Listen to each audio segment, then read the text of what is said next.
நான் நார்மலாக வந்து பேக்கை வந்து கட் பண்ணியாச்சு. நம்ம எப்போவுமே பண்ணுவோம்ல ரெகுலராக, அதே மாதிரி கட் பண்ணிட்டேன். அதை வந்து நான் ஃப்ரண்ட்டை தனியாக ஃபோல்ட் பண்ணி அது மேலே எடுத்து வச்சுருக்கேன். ஓகேவா? ஸோ இப்போ அப்படியே ஒரு அவுட்லைன் போட்டுக்கிறேன். நெக்கோட டெப்த் மட்டும் எடுக்கலை. நீங்கள் நெக்கு ரவுண்ட் போடுறதுன்னா அப்படியே எடுத்துக்கோங்க. இல்லை ஏதாவது டிசைன் பண்ணுறதுன்னா நெக்கு போடாதீங்க. நெக்கோட மார்க்கிங் மட்டும் நம்ம எங்கே வருது அப்படின்னு தெரியறதுக்காக போட்டுக்கலாம். ஸோ மற்றபடி எல்லாமே வந்து ஃபுல்லாக அவுட்லைன் அப்படியே போட்டுக்கலாம். நான் சொன்ன மாதிரி இங்கே வந்து நமக்கு எக்ஸ்ட்ரா வரணும். ஸோ அவுட்லைன் ஃபஸ்ட் நம்ம போட்டுட்டு அதுக்கப்புறம் எக்ஸ்ட்ரா பண்ணிக்கலாம்.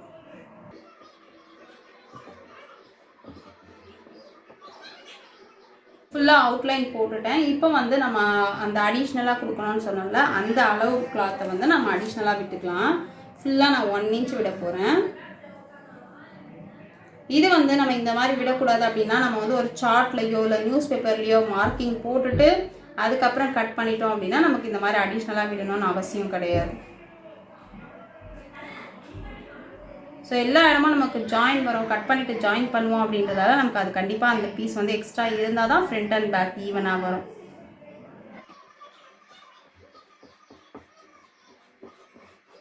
ஸோ இப்போ ஃபுல்லாகவே வந்து நான் ஒரு 1 இன்ச் அளவுக்கு எக்ஸ்ட்ரா எடுத்துட்டேன். ஓப்பன் இங்கே வரணும்னு தெரியுதுக்காக மார்க்கிங்கும் பண்ணிட்டேன்.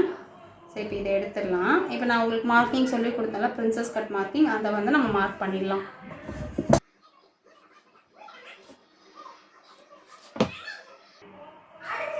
ஸோ ஃப்ரண்ட் வந்து நம்ம எப்பவுமே கொஞ்சம் வெளியே எடுப்போம்ல, அந்த மாதிரி கொஞ்சம் வெளியே எடுத்துக்கலாம்.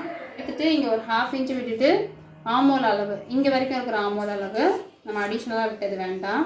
ஸோ இங்கே இருக்கிற வரைக்கும் ஆமோல் அளவை நம்ம சுற்றி எடுத்துக்கலாம். ஸோ 10 இன்ச்சு கிட்ட இருக்குது. இதில் பாதி பார்த்திங்கன்னா 5 இன்ச்சு.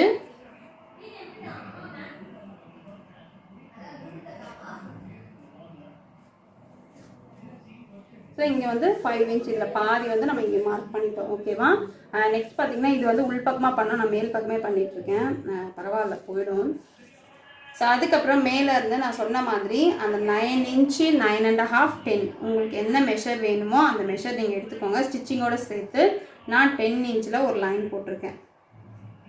ஸோ இப்போ இந்த ஃபோல்டட் எட்ஜில் வந்து 3.5 தான் இந்த மெஷர் வைக்க போகிறோம். உங்களோட மெஷர் பெரிய மெஷராக இருக்கும்போது அதிகமாக வரும். ஓகேவா? ஸோ இது வந்து 32 சைஸ்க்கெல்லாம் வந்து 3.5 போதும். ஸோ நான் வந்து ஒரு 1/4 இன்ச்சு அடிஷ்னலாக வச்சுட்டு தையல் போகும் அப்படின்றதால 1/4 இன்ச்சு அடிஷ்னலாக வச்சுட்டு இங்கே மார்க் பண்ணிக்கிறேன். ஓகேவா? ஸோ இதுதான் வந்து நமக்கு மெயினான பாயிண்ட்டு. இதுதான் வந்து நம்மளோட ஃபஸ்ட் பாயிண்ட். ஓகேவா? ஸோ இது நம்ம மார்க் பண்ணிட்டோம். இது மார்க் பண்ணதுக்கப்புறம் இந்த செஸ்ட் லைன் இருக்குல்ல,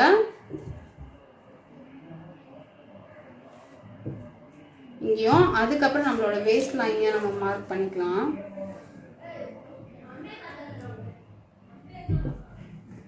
ஸோ பாருங்கள், கண்டிப்பாக இது நல்ல பக்கத்தில் நம்ம மார்க் பண்ணோன்னா ரொம்ப டிரான்ஸ்பரண்ட்டாக இருக்கும். ஸோ நான் போட்டுட்டேன், வீடியோ ஸ்டார்ட் பண்ணிட்டேன் அப்படின்றதால சேஞ்ச் பண்ணலை.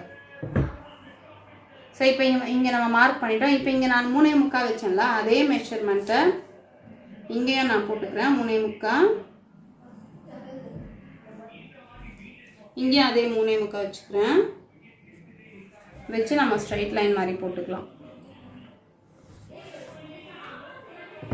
ஸோ இதுதான் நமக்கு ஃபஸ்ட் பாயிண்ட். இது ரொம்ப முக்கியமான இடம். நம்ம வந்து கரெக்டாக வச்சோன்னா தான் அந்த ஷேப் நம்ம கரெக்டாக கிடைக்கும். ஓகே, இருந்து 1.5 இன்ச் அளவுக்கு, அப்படி இல்லைனா 1 இன்ச் அளவுக்கு நம்ம மார்க் பண்ணிக்கலாம். ஓகேவா? ஸோ இது வந்து நான் 1 இன்ச் மார்க் பண்ணேன். ஏன்னா 1.5 இன்ச்சுனா நமக்கு இன்னும் அதிகமாக உள்ளே போகும் அப்படிங்கிறதால 1 இன்ச் போடுறேன்.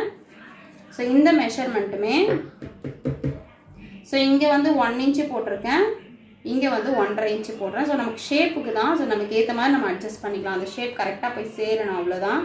இதை வந்து இப்படி ஒரு கர்வ் கொடுக்கணும். கொடுத்து இங்கே எடுத்துகிட்டு போய் ஜாயின் பண்ணணும். ஓகேவா? நம்ம இங்கே ஏற்கனவே மார்க் பண்ணி வச்சுருக்கோம்ல, அங்கே போய் ஜாயின் பண்ணணும். ஸோ இப்போ கொடுத்ததுக்கப்புறம் இப்படி ஷேப் வந்த அப்புறம் இந்த இடம் இருக்குல்ல, இங்கே ஒரு 1/2 இன்ச்சு, அந்த பக்கம் ஒரு 1/2 இன்ச்சு.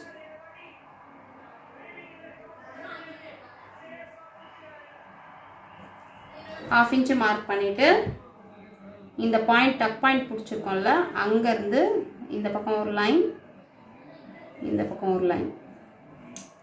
இப்போ இதை மெஷர் பண்ணிக்கோங்க. இந்த அளவு எவ்வளோ இருக்குது, இந்த வேஸ்ட் ரவுண்ட் கிட்டேருந்து மேலே எவ்வளோ இருக்குது அப்படின்னு பார்த்துக்கோங்க. 4 இன்ச் இருக்குது. அதே 4 இன்ச் அளவுக்கு கீழையும் நம்ம மார்க் பண்ணிக்கலாம். ஸோ இந்த 4 இன்ச் மார்க் பண்ணியிருக்கோம்ல, இந்த இடத்துலையும் இதே 3.25 தான் இருக்கணும், மெஷர்மெண்ட் சேஞ்ச் ஆகக்கூடாது. ஸோ 3.25 கரெக்டாக இருக்குது. ஸோ இந்த இது போட்டிருக்கோம்ல, இந்த ஷேப் போட்டிருக்கோம்ல, அந்த ஷேப்பை வந்து அதே மாதிரி கம்ப்ளீட் பண்ணலாம். அங்கே எப்படி ஸ்டார்ட் பண்ணமோ அதே மாதிரி கம்ப்ளீட் பண்ணிக்கலாம்.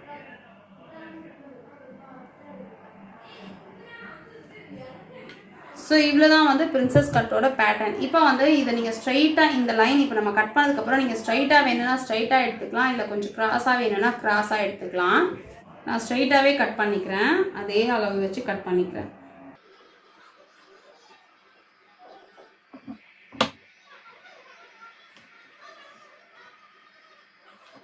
இவ்வளோ தான் வந்து பிரின்சஸ் கட் டாப்க்கு தேவையான மெயினான விஷயம். இப்போ நம்ம இதை கட் பண்ணிடலாம்.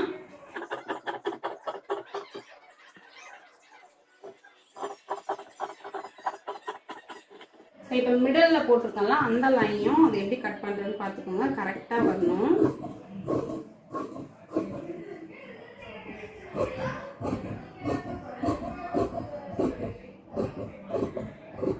ஸோ இங்கே வந்த உடனே நம்மளோட ஷேப்பை இப்படி எடுத்துகிட்டு போகணும். கொஞ்சம் கர்வாக எடுத்துகிட்டு வாங்க, அப்படியே பாக்ஸ் மாதிரி எடுத்துகிட்டு போகாதீங்க.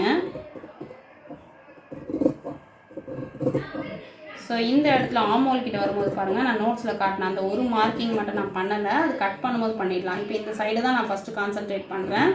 ஸோ இப்படி மார்க் பண்ணி இப்படி எடுத்துகிட்டு வரும்போது, இங்கே வரும்போது இந்த ஆமோல் கிட்ட கொஞ்சம் எடுத்துக்கணும். தெரியும்னு நினைக்கிறேன் உங்களுக்கு. நான் மார்க் பண்ணது இங்கே இருக்குது, ஆனால் கொஞ்சம் இந்த பக்கமாக எடுத்துருக்கேன். அடுத்த இது கட் பண்ணும்போது இந்த பக்கம் எடுக்கணும், ஓகேவா? ஸோ இப்போ அடுத்த ஷேப் இங்கே இருக்குல்ல, இந்த ஷேப்பையும் அப்படியே கட் பண்ணிக்கலாம்.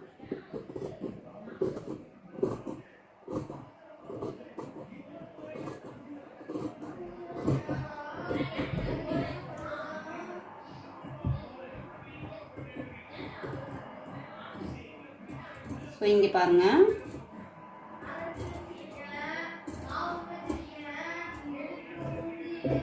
அவ்வளோதான். இப்போ நம்ம ஃபுல்லாக கட் பண்ணிட்டு பிரின்சஸ் கட்டு இவ்வளோ தான். இப்போ நம்ம ஜாயின் பண்ணிவிட்டு நமக்கு அடிஷ்னலாக இருக்க மாதிரி இருந்ததுன்னா நம்ம கட் பண்ணி எடுத்துடலாம். ஸோ நல்லா அழகான ஷேப் வரும். நான் வந்து முடிஞ்சால் உங்களுக்கு இது ஸ்டிச் பண்ண அப்புறம் நான் உங்களுக்கு போட்டு காட்டுறேன் பாருங்கள். இந்த இடம் நல்லா டைட் வந்துடும் நமக்கு, அந்த ஃப்ரண்ட்டில் அவ்வளோ அழகாக இருக்கும் ஷேப். ஸோ நான் ஸ்டிச் பண்ணிவிட்டு காட்டுறேன்.